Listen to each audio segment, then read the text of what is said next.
दीपाली सुहाग सेज पर बैठी अपने पति दिनेश के आने का इंतजार कर रही थी। तभी उसकी सास उसके कमरे में आई और कहने लगी, बहू तुम्हें अगले 3 दिनों तक अपने पति से दूर रहना होगा। यह हमारे घर की रस्म है, इसलिए तुम मेरे कमरे में सोगी। अपनी सास के मुंह से ये अजीब गरीब बात सुनकर दीपाली का दिमाग खराब हो गया कि यह कैसी रस्म है।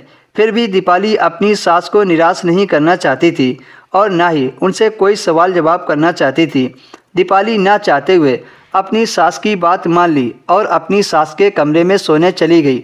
सोने से पहले दीपाली की सास 1 गिलास दूध उसके लिए लेकर आई और उससे कहने लगी, जल्दी से ये दूध पी लो और सो जाओ। दीपाली का दिमाग तो पहले से ही इस बेमतलब की रस्म को लेकर खराब था। किसे दूध अच्छा लग रहा था। दीपाली ने अपनी सास से कहा कि मेरा दूध पीने का मन नहीं है। दीपाली की यह कहते ही उसकी सास उस पर भड़क उठी और बोली, जैसा मैं कहती हूँ वैसा करो, दूध है कोई जहर नहीं है। ना चाहते हुए भी दीपाली को उनकी बात माननी पड़ी और वह दूध से भरा गिलास एक बार में ही गटक गई। दीपाली बहुत थकी हुई थी, इसलिए बहुत जल्दी नींद आ गई और जब वह सुबह उठी तो उसके सिर में बहुत तेज दर्द था। दीपाली रोने लगी। उसे रोता हुआ देखकर दीपाली की सास उसके कमरे में आई और उससे पूछा, क्या हुआ, तुम रो क्यों रही हो। दीपाली ने सास को बताया कि उसके सिर में बहुत तेज दर्द है। दिनेश को बुला दो, शायद वह मुझे किसी डॉक्टर के पास ले जाए। उसकी सास ने सिर का दर्द सुनते ही उसके लिए सिर दर्द की गोली मंगा ली और दीपाली को पकड़ाते हुए बोली, ये लो दर्द की गोली और इसे खा लो। और तुम बार बार अपने पति से मिलने की जिद मत करो। मैंने तुम्हें पहले ही बता दिया कि ये हमारे घर की रस्म है कि तुम 3 दिन तक उनसे नहीं मिल सकती। तो तुम बार बार अपने पति से मिलने की जिद मत करो। जो बात करना है 3 दिन बाद करना। उसकी सास गुस्से में ऐसे बोली कि वह चुप हो गई। सिर में दर्द तेज हो रहा था, इसलिए दीपाली ने दवाई खा ली और फिर से सो गई।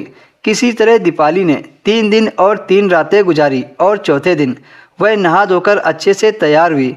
आज दीपाली बहुत खुश थी क्योंकि आज वह अपने पति से मिलने वाली थी। आज उसकी सास के मुताबिक 3 दिन पूरे हो गए थे। कुछ देर बाद दीपाली की सास दीपाली के पास आई और उससे कहने लगी कि दीपाली, आज से तुम्हारी सारी रस्म खत्म हुई। तुमने सारी रस्में बहुत अच्छे से निभाई है। मैं अभी तुम्हारे पति दिनेश को बुलाती हूँ। अपनी सास की इतनी मीठी और प्यारी बातें सुनकर उसे लगा कि उनके घर में कोई रस्म रही होगी और यह सब तो वह हम दोनों की भलाई के लिए ही कर रही थी। दीपाली के जीवन में सब कुछ अच्छा चल रहा था। आज दीपाली बहुत खुश थी कि वह दिनेश आज एक हो जाएंगे।